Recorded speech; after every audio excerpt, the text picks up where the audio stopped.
আসসালামু আলাইকুম। আশা করি আমার স্ক্রিনটা দেখা যাচ্ছে।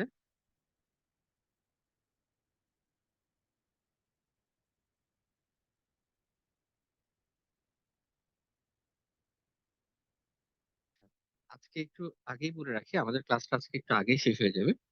তো আমরা হয়তোবা আর্লি আজকে একটু লিভ নিতে পারি, বা আপনাদের যদি কোনো কিছু ডিসকাশন করা থাকে ক্লাস শেষে করতে পারি, যেহেতু ক্লাসটা আর্লি শেষ হয়ে যাবে।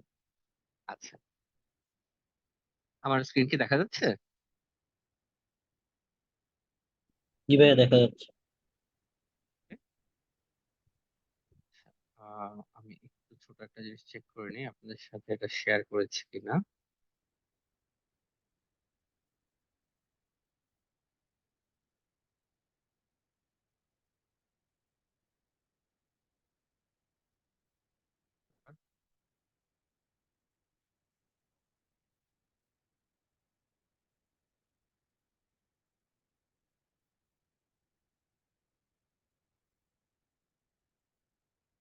শেয়ার করা হয়নি আনফরচুনেটলি। এটা আমি ক্লাসে শেয়ার করে দিব। আচ্ছা, আমরা শুরু করি তাহলে। তো আজকে মূলত টার্গেট হলো যে আমরা আরএফএম, যে আগের ক্লাসে দেখেছিলাম আরএফএম দিয়ে আমরা কিভাবে বিভিন্ন ভাবে মেট্রিক গুলো অ্যানালাইসিস করতে পারি, সেই কাজটাই আজকে আমরা করব। এবং একটা ক্লাসিফায়ার দিয়ে দেখবো, নাইফ বেজ একটা ক্লাসিফায়ার। ক্লাসিফায়ার দিয়ে আমরা বেসিক্যালি আমাদের সেলস এর হাই ভ্যালু, মিড ভ্যালু আর লো ভ্যালু, এই তিনটা ক্লাসে ভাগ করে নিব আমাদের আহ, যে সেলস গুলো আছে সেগুলোর জন্য। তো আমরা শুরু করি।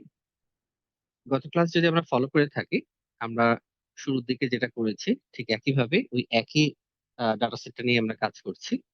এবং ঠিক আগের মতোই ইনভয়েস ডেট গুলোকে আমরা ডেট ফরম্যাটে নিয়ে নিয়েছি। কোয়ান্টিটি গুলাকে আহ, আর ইউনিট প্রাইস গুলাকে মাল্টিপ্লাই করে আমরা টোটাল প্রাইসটা নিয়ে নিয়েছি।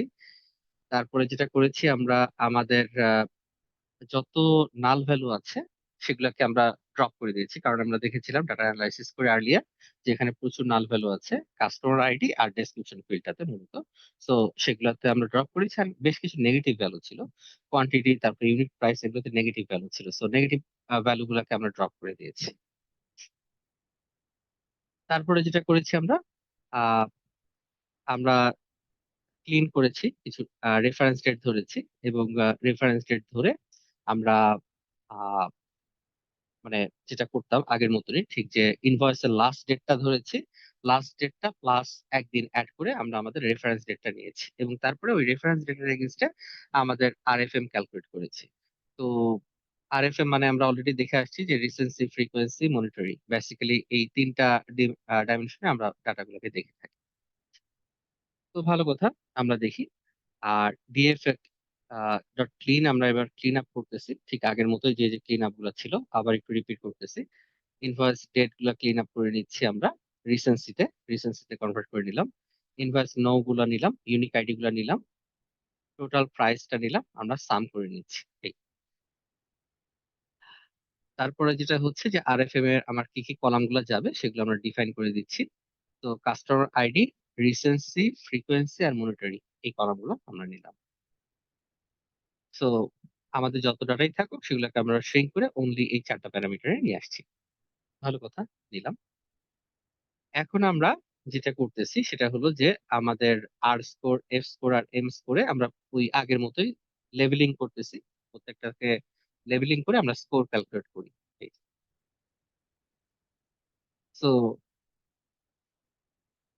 লেভেল করার পরে আমরা যেটা করতেছি, রো নিলাম। এবার রো নেওয়ার পরে আমরা যেটা করতেছি এবার, এবার আমরা জাস্ট যেটা করেছি আগের, ঠিক আগের মতোই সবকিছু ক্যালকুলেট করা, জাস্ট এখানে আমরা দেখতেছি যে তিনের থেকে বড় কিনা। যদি আহ তিনের থেকে বেশি হয় তাহলে আমরা হাই হাই ভ্যালুতে নিয়ে নিচ্ছি। আর স্কোর, এফ স্কোর আর এম স্কোর সবগুলো তিনের থেকে বেশি কিনা। আর যদি আমার একটু চেঞ্জ আছে সেই জন্য এটা জাস্ট এক্সপ্লেইন করতেছি। অ্যাসাইন সেগমেন্টে গত দিনের থেকে আমাদের এখানে সেগমেন্টটা একটু ডিফারেন্ট। তো বাট এটা আমাদের বিজনেস অনুযায়ী আমরা আসলে ডিফাইন করি, নট নেসেসারিলি এইভাবেই আমাদেরকে ভাগ করতে হবে। তো আমাদের ফার্স্টে হাই হাই ভ্যালু গুলো নিচ্ছি, তিনের বেশি হলে আমরা হাই ভ্যালু নিচ্ছি। যদি দুই অথবা মানে দুইয়ের থেকে বেশি হয়, যেহেতু তিনের বেশি গুলো অলরেডি ইনক্লুডেড, সো বাকি 2 এর উপরের ভ্যালুগুলা 3 এর আগ পর্যন্ত এই ভ্যালুগুলা এখানে আমাদের মিড লেভেলে চলে যাবে অলরেডি। আর বাকি যা কিছু থাকবে সবকিছু লো ভ্যালুতে আমরা নিয়ে যাচ্ছি। এই 3টা ক্লাসে ভাগ করে নিচ্ছি। ভালো কথা। তারপরে আরএফএম ডট অ্যাপ্লাই করে আমরা বেসিক্যালি আরএফএম এখানে অ্যাপ্লাই করলাম। করার পরে আমরা যেটা করতেছি এবার এটার উপরে গতদিন আমরা কে মিনস অ্যাপ্লাই করেছিলাম, এবার আমরা গসিয়ান নাইভ বেস, মানে নাইভ বেস যেটা আছে নাইভ বেস ক্লাসিফায়ারটা অ্যাপ্লাই করতে যাচ্ছি। আচ্ছা, তো যেটা করলাম আমরা আহ ঠিক আগের মতোই log 1p log transform to handle skewness, ওই আগের লগ ট্রান্সফরমেশন যেটা ছিল আমরা ওই কাজটা আবার করে নিচ্ছি এখানে। করার পর আমরা যেটা করতেছি আহ স্কেল করে নিচ্ছি আমরা, ঠিক আগের মতোই প্রত্যেকটাকে স্কেল করে নিলাম। স্কেল করে নেওয়ার পরে আমরা আমাদের ডাটা সেটটা প্রিপেয়ার করে ফেলছি। আমাদের বেসিক্যালি এক্স আর ওয়াই টোটাল ডাটা সেটটা আমার রেডিয়াস। আচ্ছা, তো আমরা এখন যেটা করব, আমরা এখন আহ মানে নাইভ বেস যেটা আছে নাইভ বেস অ্যাপ্লাই করব। একটা মিনিট, আমি একটা ছোট জিনিস একটু চেক করে নিই। উম,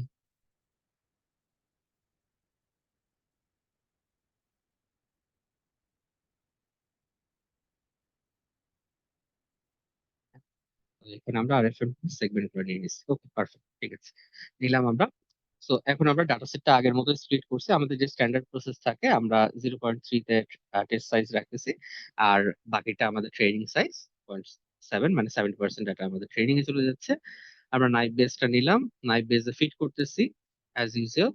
আহ তারপরে এক্স ট্রেইন ওয়াই ট্রেইন আমরা বেসিক্যালি যে দুটা পোর্শন থাকে ঠিক আগের মতোই করলাম। ট্রেন করার পরে আমরা প্রিডিক্ট করতেছি এবং ইভালুয়েট করবো যে হ্যাঁ আমাদের ক্লাসের অ্যাকুরেসি কিরকম আসতেছে। খুবই সিম্পল প্রসেস। তো এরপরে আমরা চার্টস গুলো দেখি, চার্টস গুলো দেখলেই বোঝা যাবে। তো ক্লাসিফিকেশনের আমাদের চার্টসটা দেখতেছি, আমাদের বেসিক্যালি খুবই ভালো রেজাল্ট আসতেছে, 95% অ্যাকুরেসি আমরা পাচ্ছি এখানে। তো আমরা কনফিউশন ম্যাট্রিক্স তো দেখলেও আমরা এখানে দেখি যে খুব অল্পই মিস লেভেল হয়েছে।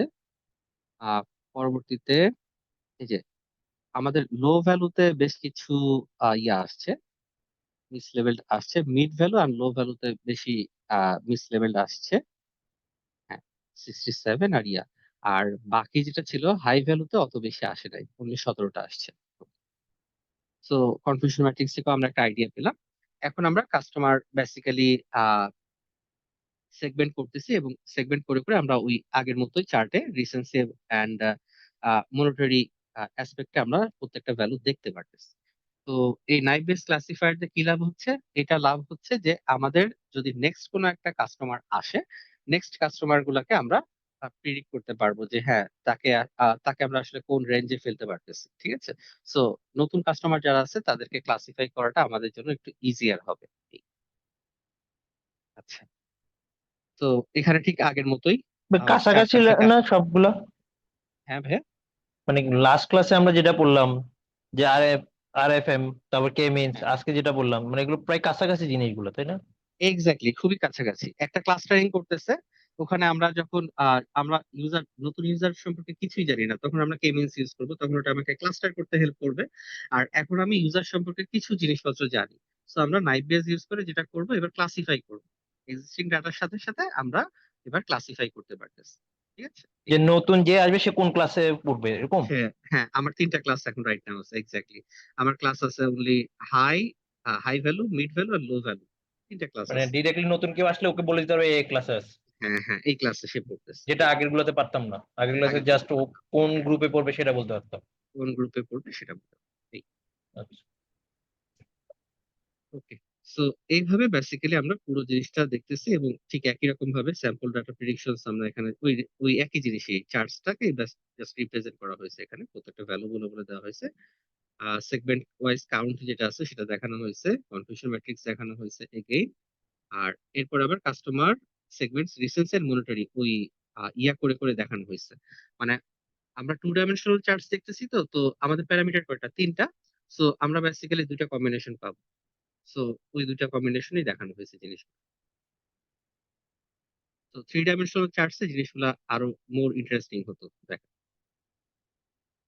ওকে, সো বেসিক্যালি আরএফএম এর এতটুকুই ছিল। আরএফএম আর আমরা নাইভ বেস যদি ইউজ করি আমরা এইভাবে করতে পারি। আমি নিচে এক্সপ্লেনেটরি নোট দিয়ে দিয়েছি। আরএফএম জিনিসটা কি, কেন ইউজ করা হয়, কোন ক্ষেত্রে আসলে মানে মানে ডুজ এন্ড ডোন্টস এখানে মেনশন করা আছে, যে কোন ক্ষেত্রে আসলে আরএফএম আপনি ইউজ করবেন না বা লিমিটেশনস কোথায় আছে সেগুলো বেসিক্যালি সবই বলে দেওয়া আছে। ঠিক আছে, আমি এখানে নোটসটা অ্যাড করে দিয়েছি। আর নাইভ বেজ এরও ডিটেল দেওয়া আছে এখানে। নাইভ বেজ এর কিভাবে কি কাজ করতেছে সবই দেওয়া আছে, এবং শেষে আমি একটা কোডও অ্যাড করে দেওয়ার চেষ্টা করেছি নাইভ বেজ কিভাবে কাজ করতেছে। এখানে যেটা করা হয়েছে যে কাস্টম পুরোপুরি নাইভ বেজ ইমপ্লিমেন্ট করে দেওয়া আছে এখানে। আপনারা কাস্টম নাইভ বেসটাও দেখবেন এখানে কিভাবে কাজ করতেছে। সাথে সাথে যেটা আছে, আমরা সাইকিট লার্নের নাইভ বেস যে লাইব্রেরিটা আছে ওটা, মানে গসিয়ান নাইভ বেস যেটা আছে ওটা কল করে আমরা ওই একই কাজটাই করছি। ঠিক আছে, এবং দেখা গেছে যে দুইটার ক্ষেত্রে অ্যাকুরেসি সেম আসছে, মিনিং হলো যে দুইটা অ্যালগরিদম অলমোস্ট সেম ওয়েতেই কাজ করতেছে। ঠিক আছে, তো এই জিনিসটা বুঝতে সুবিধা হবে এই। তো আশা করতেছি কোড বেস গুলো দেখলেই বুঝতে পারবে। আর আমার দিক থেকে আজকে আসলে আপনাদের সাথে শেয়ার করার মতো এতটুকুই ছিল, খুব বেশি নতুন কিছু নাই। আপনাদের দিক থেকে কোনো কোশ্চেন কোয়েরি বা কোনো ডিসকাশন থাকলে আজকে সেগুলো নিয়ে ডিসকাস করব। জি।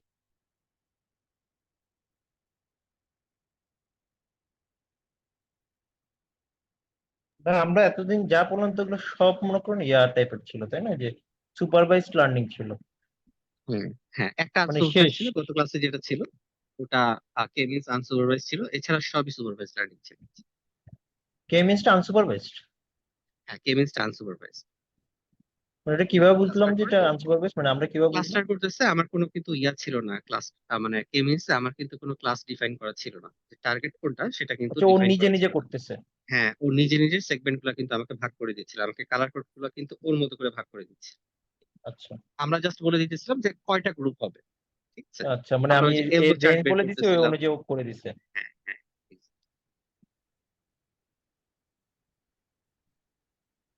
ভাই আমি যতটুকু মডিউলে মনে হয় আমাদের আজকে লাস্ট মেশিন লার্নিং এর ক্লাস, তাই না? আজকে কি লাস্ট মেশিন লার্নিং এর ক্লাস? আমি চেক হ্যাঁ, করে এরপরে নিই। তো introduction to advance data science. একটা মিনিট, আমার মনে হয় তারপরে আমরা ডিপ লার্নিং এ চলে যাব। আহ কনফার্ম হয়ে নেই।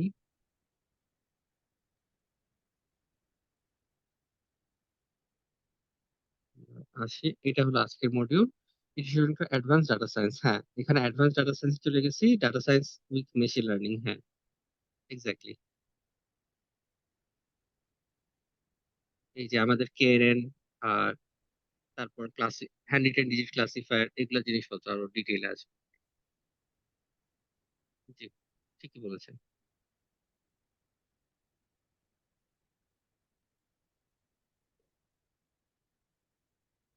এলএলএম পড়বো না আমরা, তাই না? এলএলএম আমি একটা বাইরে থেকে দেখাবো, মানে কারিকুলামে নাই, বাট আমি বাইরে থেকে দেখাবো। এলএলএম, ডিপ লার্নিং, এগুলো কিছু জিনিসপত্র দেখানো হবে, না দেখালে এই স্টাডিটা ইনকমপ্লিট থাকবে। কারণ এখন আসলে এলএলএম আর ডিপ লার্নিং এগুলোই বেশি লাগতেছে মানে আমাদের জবে আমরা স্ট্যাটিস্টিক্যাল এখন যা ফিল্ড। শিখছি এগুলো ভাই সব বেসিক জিনিস, এগুলো তো মনে করেন জবে মনে হয় এখন এক্স্যাক্টলি। ইমপ্লিমেন্ট হয় না তেমন একটা, তাই না? জবে ইমপ্লিমেন্ট হয় না বলতে কি, বেসিকের উপরে বেস করে আপনাকে সামনের প্র্যাকটিক্যাল। দিকে আগাতে হয়। আচ্ছা, মানে এগুলা ছাড়া আসলে আপনি চলতে পারবেন না, এরকম একটা জিনিস। না কিন্তু হয়তোবা ইমপ্লিমেন্টেশনের সময়, এক্সপ্লিসিটলি, প্র্যাকটিক্যাল হ্যাঁ ইমপ্লিমেন্টেশন এখন তো এগুলো এক্সপ্লিসিটলি ইউজ হয়তো হয় না। বা কোনো সময়, এক্সপ্লিসিটলি হয়তো বা কোনো সময় বলবে না যে আপনার আপনার এই জিনিসটা দেখান, আপনি এটা পারেন কিনা। আচ্ছা, বা ইন্টারভিউতে বা আমাদের যদি জিজ্ঞেস করে এগুলো থেকে বেসিক কোশ্চেন করবে, তাই তো? হ্যাঁ, হ্যাঁ।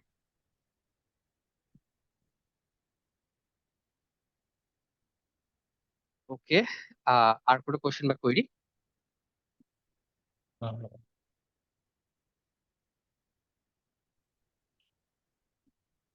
এটুকুই। ভাই কি কিছু বলার চেষ্টা করতেছেন? না ভাই, এতটুকুই বললাম। ওকে, ওকে, ঠিক আছে, ঠিক আছে। ওকে, আমাদের দিক থেকে যদি কোনো কোশ্চেন বা কোয়েরি না ভাইয়া, থাকে আমরা, একটা হ্যাঁ বিষয় আছে, বলেন, একটা বিষয়। বলেন, বলেন।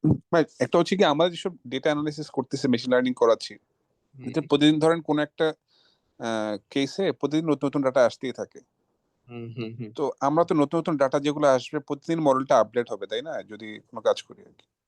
এটা ডিপেন্ড করে আমি কিভাবে আমার মডেলকে ম্যানেজ করতেছি। এটা হতে পারে প্রতিদিনের ডাটাতে প্রতিদিন আপডেট হবে, আবার এমনও হতে পারে যে না, একটা সার্টেন টাইম পর পর আমার মডেলকে আমি আপডেট করবো, ডাটাগুলো কিউরেট করবো, তাহলে তারপর প্রেডিকশনটা করবো। কখন কাজে দেয় আর হচ্ছে আপডেট, মানে কোন ডাটা আমরা প্রেডিক্ট করে করব বা কোনটা হচ্ছে কি আমরা ট্রেন করব, এই জিনিসটা কি আমরা কিভাবে সিলেক্ট করবো? এটা মডেল ম্যানেজমেন্ট কিভাবে করে ভাই? এটা আমি জানতে চাচ্ছি।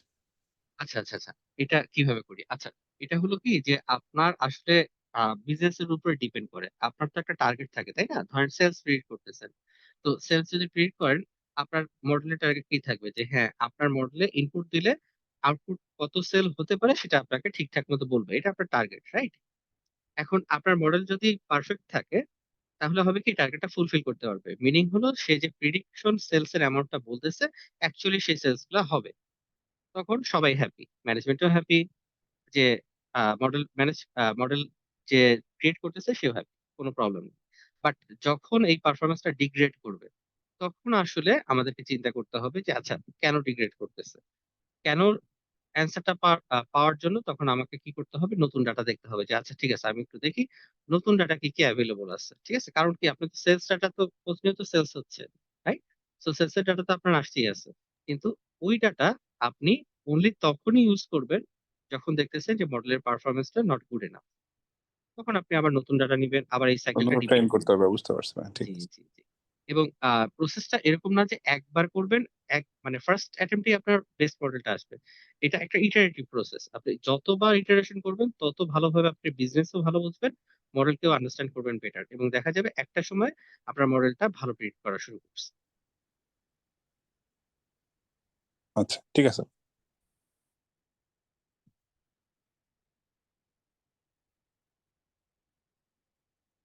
ওকে, ঠিক আছে। আজকে যদি আপনাদের দিক থেকে কোনো কোশ্চেন বা কোয়েরি না থাকে, আমরা এখানেই শেষ করব। বাট শেষ করার আগে একটু বলতে চাই যে আপনাদের যে সেলফ লার্নিং যে প্রজেক্ট গুলো ছিল, অথবা আহ, আপনাদের যে স্কিল সেট গুলো শোকেস করার জন্য কিছু প্রজেক্ট আপনাদের করা দরকার আসলে নিজেদের। তো মনে হয় টাইম সিরিজের একটা এক্সাম্পল আপনাদের সাথে শেয়ার করেছিলাম, এক্সপেক্ট করতেছিলাম আপনারা ওটা নিয়ে কাজ করবেন। তারপরে মিনস্টের একটা এক্সাম্পল শেয়ার করেছি, আশা করতেছি ওটা নিয়ে আপনারা অলরেডি কাজ করতেছেন। সামনে মিনস্টের আরো এক্সাম্পল আসতেছে, আমরা সেটাও দেখাবো। তো এক্সপেকটেশনটা হলো যে আপনারা আসলে এই প্রজেক্ট গুলোতে কাজ করবেন এবং আপনাদের একটা পোর্টফোলিও রেডি করবেন। সো কাইন্ডলি একটু টাইম টু টাইম আপডেট গুলো শেয়ার করেন, আমার সাথে শেয়ার করেন, চেষ্টা করবো হেল্প করতে। গ্রুপে বলতে পারেন, তাহলে বাকি যা আদার্স লার্নার্স আছে তারাও হয়তো বা আপনাকে হেল্প করতে পারবে। ঠিক আছে, শেয়ারটা করেন, তাহলে দেখবেন সবার জন্য বেনিফিট হবে না আপনার। ওকে, ঠিক আছে তাহলে। Thank you everyone, have a nice day then. আজকে এখানেই ড্রপ করলাম তাহলে, আর আমি নোটবুকটা শেয়ার করে দিচ্ছি।